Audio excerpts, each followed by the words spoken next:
Time, I walk all over you, but I ain't looking for surrender. Always a back if you remember.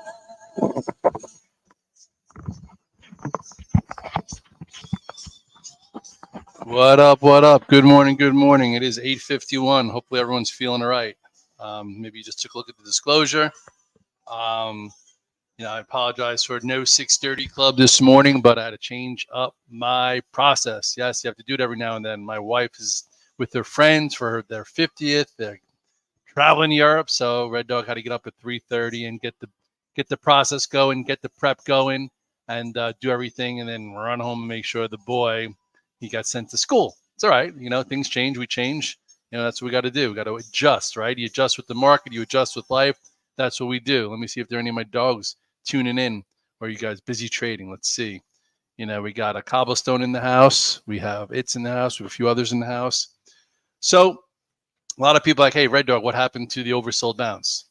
I'm like, well, maybe that's what it was, an oversold bounce, right? We had quite the bounce in 2 weeks. We went from the SPYs at 49.53 almost back to 51.53. That's 200 handles. It's pretty systematic. There was definitely a lot to take out of it. You just had to pick and choose your spots and act accordingly. So take a quick look here at the chart of the SPYs. It's always good to look back kind of at how you operated, how you reacted. This first move lower, we were down like minus 60 on the oscillator. That's when I put the blood in the street account to work. From there, you had a quick move that was like 10 points you could have made if you were active in your swing account. Then you had Meta, IBM came out. They disappointed. You gapped lower. You had your higher low. And then all of a sudden, we had 510.75. I came in on Monday, by the way, and, thought maybe we could go sideways. Maybe we can continue a little bit. And then all of a sudden, boom. They sold Google, they sold Microsoft. Those were the two earnings that were supposed to be good that propelled us higher. Then you still had stocks in the penalty box for Mega, the ones that didn't, just have special reports for the elevated nature. That was Meta, that was Netflix. And then you had some of the laggards that already had big bounces, like that were kind of overbought, like your Tesla and Apple. And then PS, you look at the chart, we broke 507.30. If you remember 11:30 yesterday, I posted a chart saying all those things, trying to connect the dots. And right here, you could have been out of some risk. You could have got short. You could have done a lot of things. You got to think to yourself, what did you do? Anyway, 501.98 is the low. I wouldn't be surprised if the SPYs go green today prior to the FOMC. I wouldn't be if you sold 507s or you sold some strength. Hey, maybe there's a 15-minute low to trade against. I would think maybe we hold above that post meta low or whatever it is prior. Afterwards, I don't know, but we'll see. So, if you want to nibble versus an area, I think it kind of makes a little bit of sense. The Qs also, you could probably do the same just for cash flow. If you sold into strength when it hit 433 and got out of the way when it broke below a prior low, remember all those sell rules we talk about? Sell into strength just to net money. Manage your size if it doesn't hold the prior high.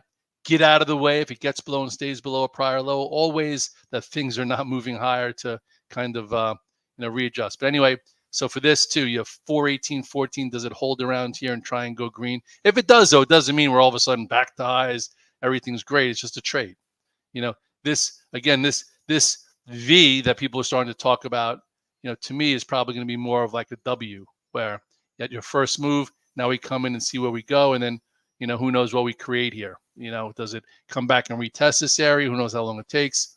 I'm not saying we're going to break this, but I don't think we're going to be above 524 anytime soon. So for today, actually, let's just go back to Google for a second. I was hoping to be able to buy Google in the hold today. It's up a little bit. This was your signal. This was the big gap. This gap was this big, and then it didn't hold. Trade changed. Now you have a little bit of a gap there. Same thing happened with Microsoft. There was a gap here that got filled, so you had to get out of the way, and that trade changed. So this morning now, though, both are up a little bit. So if they were both down, I think it would be a little bit easier. This morning, I was talking with the Alpha team. I was like, if you guys sold Tesla above 195, chances are 20 points off those highs, maybe Tesla goes red to green for a trade, right? Tesla was a great trade for us post earnings. We had a great option strategy, made good money here. I actually made money this was a great 3 days in Tesla, and then for those who bought versus this pro earnings gap, you got paid handsomely. Hopefully you managed some. And then if you were trading versus this gap, because that's where it was, you get out of it when it got below 184. So now what? Tesla was a little bit more interesting when it was, down 5. I would think, in a sea of red, Tesla sometimes loves to go red to green. You can make a few $1,000s if you buy versus out low, reclaims this and gives you a little bit of a push. So some guys already long it. Yeah, long it when it reclaimed 180. I'm the chief strategic officer. I have work to do all morning long, so I'm not trading all morning. I've done 40 charts and been interacting. Like if you look here, this is everyone's like, what the hell are you doing up so early from 3:30 in the morning? Well, here's the alpha team. So all of a sudden, all these charts are getting listed all morning long. And coming up. This is the alpha team also. So this morning I didn't come in with NVIDIA. I don't take NVIDIA into earnings. I've already bought. It shows you like I bought some SPYs early and I bought some NVIDIA earlier to try and play those. And then I do have some leftover options that aren't doing fantastic, but at least it's not 15 positions into this. So let's talk about NVIDIA. NVIDIA, I do have some options on. I was thinking, hey, maybe SMCI does deliver. Maybe they do up their guidance, which I did, and not burn $1.5 billion, money that. So I didn't take the stock long because I never take it long. I actually made really good money from here. Remember when it reclaimed 791 into that spot, and I was thinking it could hold in here. And if we're going to have any kind of traction, NVIDIA would be, a name that, shows some leadership. So I bought some options. Call spreads, not a lot. I'll probably lose there. And we'll see today. Does NVIDIA hold? Right now it's playing with 852. But it looks better than like this is down $1, 1.5%. AMD is down 5%. SMCI is down 9%. So there's still some commitment to this, but we'll see. If commitment falters here, if NVIDIA opens, down 13 to 15 and closes down 30, chances are there's really not going to be any FOMO or constructive type of trading in tech. If it opens down 13 and goes green, and the SPYs go green, the Qs go green, hey, maybe there's a little bit more back and forth. 833 is a pretty key level there. As far as AMD is concerned, it's not like AMD's report was solid. They just didn't guide as high as people thought. We're not at 228 or 200. We're down near 140, 150ish. So it's already discounted somewhat. That's what I say in my language. I always so basically this is like the kind of thing I would post in my language. Like AMD report was fine. It was solid. It wasn't blockbuster, but also we weren't priced up here like Google, like Meta was and Netflix was prior to it. And then it came pretty much down, had a little bit of a reflex move up to 162. So that's why I didn't play it. And now, where is it? It is AMD is, down 8. It's already $2 off the lows. Maybe you could buy it versus a 5, 15, 30-minute low. If AMD goes from down 8 to down a little, that'd probably be decent for sentiment. If it goes down 8 and trends down all day, then chances are, it's going to be an avoid. It's been pretty much an avoid this entire time. This topping tail and then below the 8-day this entire time. And then I remember it was showing relative weakness before that candle. But anyway, we'll see. Without the AI semis and without Mega acting well and, in a kind of bit of no man's land, it's a trickier trade. Some people are like, hey, Red Dog, I got out of the way because Bitcoin became a risk asset and and it gave me clues to be short. I'm like, all right, you did a good job then, because it is true. Bitcoin gave you many clues on why you shouldn't be, actively so overly involved, right? What are those clues? Well, let's talk about them. Okay, what happened here? First, it was looking good. I had some options on, and then broke the moving averages right here. That was one way out. Okay, then it went from the high end of the channel to the low end. Gave you a bounce in the middle. In the middle, 67,000 was rejected.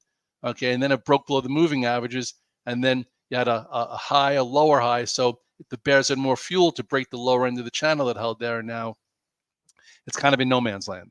But this lethargic rollover is kind of like we're in this range of the market, and it is what it is. At this point, I feel like taking trades is the way to go. The FOMC is today. A lot of arguments on, are they going to raise rates? I don't think they're going to raise rates in 2024. Just the question is, do they cut them once or twice? Inflation sticky. Things are expensive. Look at Starbucks. Nobody's spending $7, $8 for a coffee. bad enough I got to spend $4.25 for Dunkin' Donuts.